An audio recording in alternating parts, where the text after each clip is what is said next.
Hi, today is July 20th in the year 2004. I'm Karen Herman with the Archive of American Television, and it is my great pleasure to be interviewing Tony Geiss here at the Sesame Workshop main offices in New York City.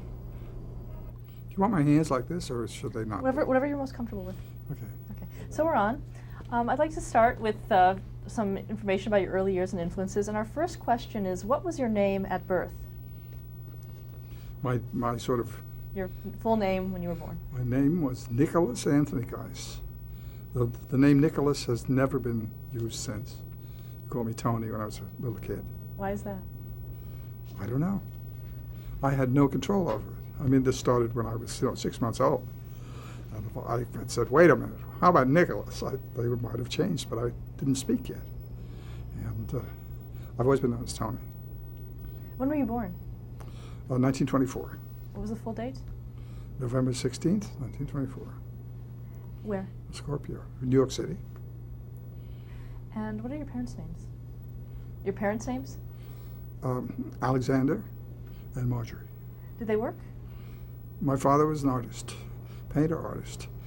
When I was born, it was in the depths of the Depression. I think he was working on the WPA projects. Then he became an animator, because that's where the money was.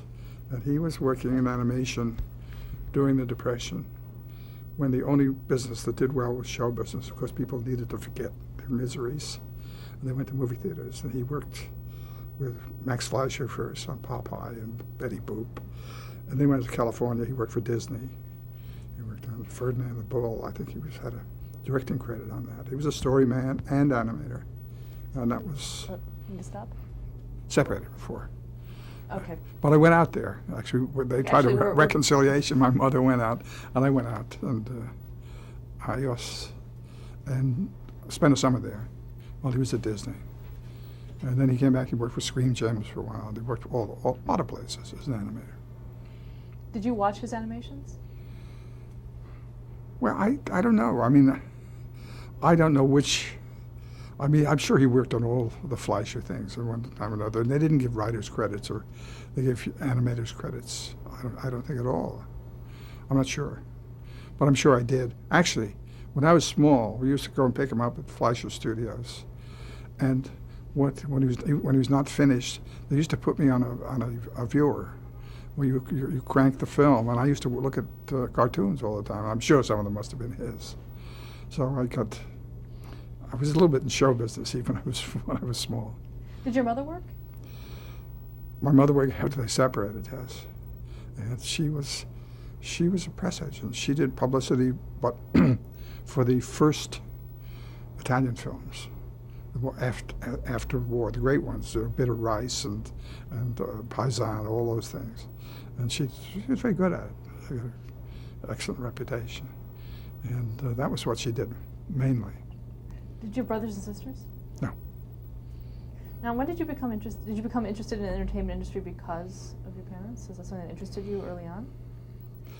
Well, yes. I mean, I grew up. I had certain advantages, certain things pushed me towards it. But my aunt was a movie editor, first of the Daily News and then of the New York Post. She got free passes to every movie theater in New York City, and they circulated in the family. I didn't know there was daylight until I went to college. I saw a tremendous amount of movies, and I was taken at a young age to see some theater. And I grew up, and as far as animation is concerned, which is sort of related to Sesame Street, I used to go to all the Saturday morning shows. In those days, instead of on television, they used to have Saturday morning movie shows, which were all animated cartoons.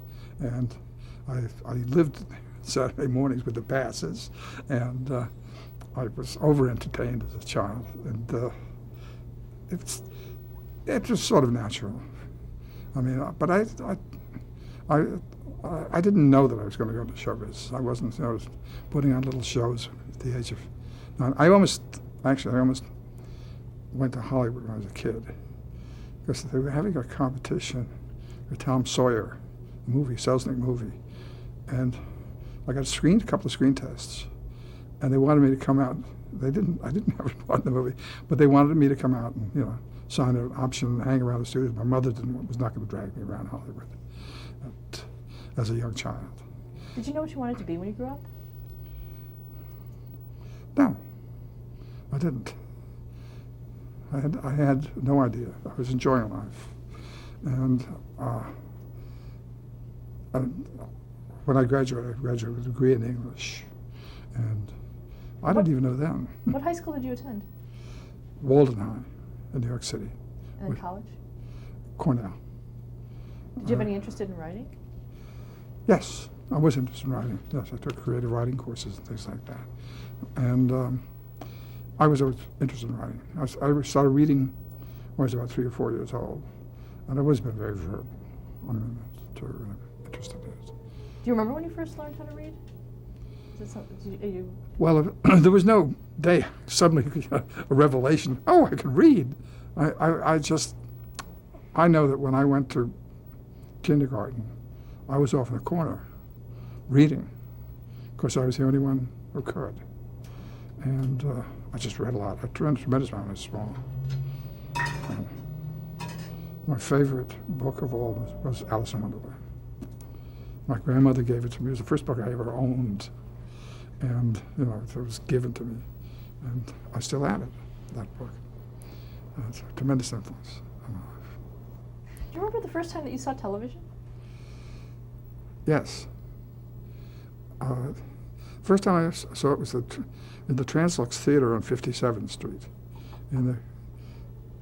somewhere in mid to late 40s. It was very early television. The screen was about 5 inches wide. The box was immense. It was huge. It looked like a safe.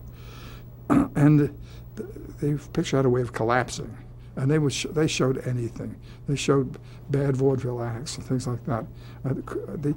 The thing they were showing was television and not what was on it. They would sort of demonstrate, this is a novelty. It was in the lobby of this movie theater. And then I saw my aunt had a television. And we used to go over there and watch this tiny thing. Well, Hopalong Cassidy in the early days. And there was still a novelty. Not many people owned it. Owned television sets. Had you already graduated from college at that point? Yes. What were you doing? I think so. No. I saw it first before I graduated from college. And right after we graduated from college, my wife and I was married already, went to Europe. I spent about 4 years over there, studying in England, and then we just went to Paris to live for a couple of years. We were really, you know. How did you support yourselves? We got jobs, one kind or another. Phyllis worked for the United States Air Force. She was a sociologist. They were doing surveys about how much, whether the French population where the air bases were liked the Air Force, and they weren't crazy about it. And I got various jobs. The last job I had in France was teaching English at something called the L'Institut du Pétrole, where they teach petroleum engineers, you know, how to be petroleum engineers, and they figured they needed English. And I had another job examining French-English interpreters. They had productivity missions come to the United States, and they needed people who could do simultaneous translation. And between a Frenchman who's bilingual and myself, we managed to spot people who could do this. That was just pickup jobs, but we had enough money to do well in France, because France was just recovering from the war then. It was about 52, 53, and the franc was very reasonable in those days. Had you served in World War II? Yes, I was in the Navy for 2 years, 44 to 46. So you were living in France. What brought you back to the United States? It was time. I mean, what do you say? It was time to come home and resume life. It was that simple. I mean, we just said, you know, either we're going to be expatriates or going back to all these people and do something and get some work and get on with our lives. But loving's not the word, because I mean, I learned tremendous amounts of things. She did too, living over there. One of the first things we learned, living in England, during the days of the 8-penny meat ration, and you get so limited number of eggs as you got every week, things like that, is that these things are not important. You come from an affluent supermarket society, and where variety of foods and everything are available, and you go to one that's, it's not just, you don't starve, you weren't starving in Britain, but there was not much meat. The government was still buying meat because of currency problems, and you learned, a little piece of meat, and it didn't matter. These things were not important. It's a tremendous lesson, and it stayed with me all my life. Well, except now. I mean, here we are. There are a lot of things like that to learn. And we went to the ballet, saw Margot Fonteyn at her peak, from cheap seats, in the heavens. We saw great performances there. And it was beautiful. So what did you do when you got back? What did you want to do with your? I want to do something near entertainment. I had connections. I got a job as a press agent for the Broadway theater. This is very good Broadway. This is the late 50s. My Fair Lady, Music Man. I worked on The Music Man, things like that. And after a while, it took a while. I said, I don't want to. I was taking news people. I was writing Sunday features for the Times, the byline of people who were so busy out of town rewriting that they couldn't write the piece. And I was sitting in on interviews with creative people, and I said, wait a minute, I think I'm on the wrong side of the fence. So. When was this about? What year? Oh, this is early 60s. And I just, I quit. My wife had a decent job at the time, and I just decided I'm going to do something else. I kept taking small jobs, and then I had a connection at Channel 13 in New York City, public television. Someone who worked for my mother was the assistant to the production head there, a man named Louis Friedman, who was very creative. And he said, I got to talk to him. He said, I got this idea of a program called How to Be Mayor of New York City. And it's like a new school course on how to be the mayor of New York. It happened to be just before Lindsay came in as the new mayor. And we talked for about 15, 20 minutes. He said, I want you to do this. And I wrote it. And all the writing I'd done is sort of reviewed material for upstairs and downstairs, and I wrote it, and it was nominated for an Emmy, New York Emmy. I said, this is what a pushover. Can you describe the show? Well, yes, it was a new school course. Henry Morgan was the teacher. Austin Pendleton, very young and looking wimpy, then was a student asking these questions, and the questions were, we answered them. I actually gathered information about what the mayor did, like his daily schedule. I got some of those through a man named Tim Cooney, who was Joan's first husband. He got me a lot of stuff besides the schedules. And there were books about the duties of the mayor and how many he appoints judges. And we had visuals showing the number of judges and commissioners and things like that. And it was really funny. It was a light way of getting at something that was good to know. It was interesting to know. How did you learn script writing? I didn't. Was your first one? You just did it? I didn't. I just did it. And I looked at scripts, but I worked with a very good producer, and and it worked, and I got a lot of work around there, including doing on-air satire pieces on their news program, and on camera. And the second I did a second, they asked me to do a second special, which was how to be governor of New York State, and the producer of that was a public affairs producer, Emmy-winning public named Joan Gans Cooney. And that was the last thing she produced there. And what was she like at that time? she was pretty vivacious, all very much together, with a lot of drive. She was like what she is now. And I, in gratitude to Tim Cooney, I bought a very good 19th century print of Tammany Hall. And I brought it, he wasn't there, but I brought it up to their apartment. And there's Joan sitting at the typewriter. And she was saying, she's writing something. She said, very Joan Cooney, writing's very hard. I don't know how you do it, she said. And she was writing a chapter from the Carnegie Report on children's television. I mean, a chapter on the Carnegie Report on television about children's television. And in that, she put up this proposition that why can't we use the techniques of commercial television, like animation and funny live action films and things like that are used to sell kids toys and candy, to teach them the alphabet and counting. And that was the germ of Sesame Street. She and, what's the name of the chairman of the board here, who was... Lloyd Morissette? Lloyd Morissette. She and Lloyd Morissette had talked about this, I believe. I'm sure you've spoken to her about it. And they raised the money. He was very good at raising money.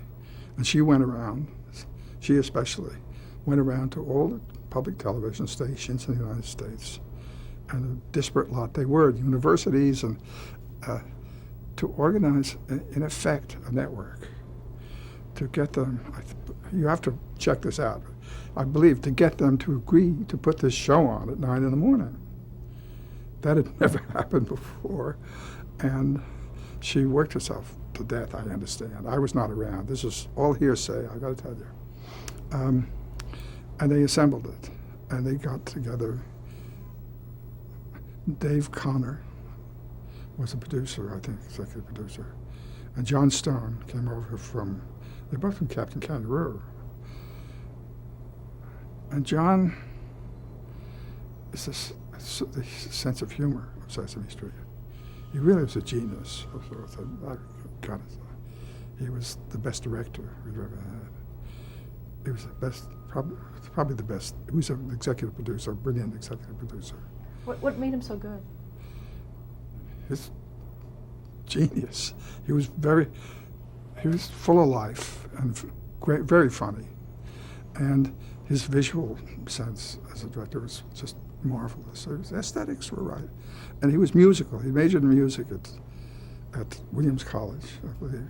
So when he shot songs, he knew what the rhythm was. He knew where to look. He also understood the sense of the lyrics very well, so he knew where to look. It was all there. And he was very funny. And he had a couple of kids. And he knew what was funny to kids. When kids came to the studio, the meeting was miraculous. I mean, right away, he knew how to talk to them. And some of the attitudes of the program, I'm sure they've come from elsewhere. One of the attitudes of Sesame Street has been that children, even tiny ones, have a sense of humor. The other is that they are people, that you don't get down on your knees and talk in a tiny voice. You don't talk to them that way. You talk to them. And I think this has been one of the strengths, part of the uniqueness of the show. And he was there. That was the, I mean, you got that when you worked here. And he also had worked with some people. He had worked with a gentleman named Joe Raposo. And I think he may have been the contact. And he'd worked with Jim Henson before. And I don't know, I wasn't there, but I believe he sort of said, why don't we get these people? You can check it out. He also was a marvelous writer for the show. He was head writer. When I came out, he was head writer, executive producer, and directing a lot. And he was the best writer for kids I've ever seen. And he was temperamental, a little bit, the way people like that are. But he was great. Anyway, where was I? Well, you had talked about going to Joan Ganscooni's apartment and seeing her typing that. Oh yes, and she was doing the Carnegie Report on children's television, which contained a suggestion. And then they organized, they raised the money. You have to talk to them about it. And they organized this network so the show could be as much as possible as a sort of simulcast. And then they had to make the show. Well, what was the state of public television at the time? You'd worked at Channel 13. What was that like? Impecunious. No money. They didn't have any dough. And I mean, I tell you, this 90-minute special I did had a budget of $1,500, and that's what they paid for the weather segment on a small network station, and they did a lot. The thing is, they would always, even then, public television was doing different things that were not being done anywhere else. Mr. Rogers was on already. But they did a lot, well, these local shows. No local stations could take time to do an hour in which people on welfare confront the people who are administering welfare. I mean, they don't have the time. They can't afford it. It's too expensive to do that, even if they thought it was a great thing to do. And there are other things that were less sort of parochial than that were done. Anyway, yeah, but they didn't, and I don't think it was organized. I mean, CPB and all those things that came later on, the things that brought public television together did not exist. I think they were happening. I mean, after the Carnegie Report, there was just sort of all these movements. And while Joan was doing the Carnegie Report and the show was starting to come together, what were you doing? Where were you? Appearing at my apartment. No. I was, that was 68, 69. I believe I was working on something called Comedy Tonight, which is a summer comedy series at CBS with Robert Klein and Madeline Kahn. I got that through a connection. So the guy named Gary Belkin, who used to work on your show of shows, all that. And I got to know him. He was looking.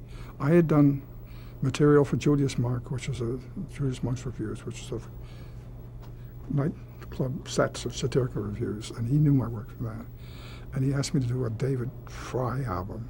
The guy was an impersonator of Nixon, and I wrote on that. And he became a head writer of this CBS summer show, and I was asked he asked me to write on it. And I began to write comedy, variety, on songs and things like that. I wrote all the what do they call them, parody lyrics for that show. And then I just went from that to another job. I'm trying to think where it was. Working for David Frost. What did you do with David Frost? Well, he had a strip series, a week, daily talk show. I was his personal writer. I mean, I would anticipate joke situations and write lines for him. But I also brought what I thought were interesting segments on. And I have that in common, incidentally, with the Monty Python writers, who all at one time or another wrote for David Frost. And who were some of the guests that you would write? Well, any comedians. Woody Allen, I had to write the questions for. What did you write? What kind of things? What was his stature at the time? Well, he had just done Bananas, I think, and he was already a celebrated stand-up comic. Stuff was very funny. I didn't write all that much for him because he spent all his time in the basement worrying. They sent the wrong clip. You can imagine. They sent the wrong clip. This is the wrong thing. How are we going to get it? Well, I got it. I managed to get it. He played the clarinet, and it was okay. And almost any comedian they gave to me. Who are some of the other ones? Dick Gregory. I'm trying to think. They'll come to me. But then I suggested a few segments. This is offering me-ish. Carl Sagan. I just had noticed him, and I thought he was really fascinating. And I talked to him about putting him on. And what's his name, who wrote Roots? Alex Haley? Alex Haley. I'd seen a piece in the Wall Street Journal that told, this is very early in the development, that he had how he had traced, going all the way back to Gambia, and found this village where his ancestor had come from. He'd done a lot of all this work, and he found the slave ship he came over in by going to the Admiralty records and things like that. And it struck me that this is an incredible accomplishment. I mean, people doubt it now. There are people who are skeptics about it. To break through that black curtain that separates African Americans from their African past. I mean, most of us don't know our our great-grandparents, but we know that they're there somewhere. We know approximately where they are. And it was I re-interviewed him, and he came on, and they were Peter Baker, who was the producer, said to me, "Why didn't you tell us?" You gave him half an hour. And he was fascinating. He was really good. He had some pictures, which I don't think people have ever seen, of him and his village in Gambia, which is Kunte, the village of Kunte. And they were lined up like a class picture. And they were 6 or 7 generations removed. There's an amazing resemblance, facial resemblance. It really was amazing. And he told how he came back to the coast after he made a connection with this griot. The news went ahead and people were cheering him. He said in the Jeep, he said he'd never felt anything like that in his whole life. It's a great story. And that was fun. I mean, finding sort of unusual people. But mostly I wrote jokes. What about David Frost himself? What's he like? He's a very bright man. He's incredible. He's one of these people who look at a sheet of paper and know it. I find he's very good at hard interviews. I didn't think he was as great a joke teller or host as he was at doing real hard interviews. But he was, cheerful. Did he like your jokes? What's that? Did he like your jokes? I think so, yes. They were very uncritical. They would not, that's another show, that's another one done. And they're very British. There's one story I love, it's just totally irrelevant to Sesame Street. Somebody came on, a psychoanalyst came on, and said, "You want a break?"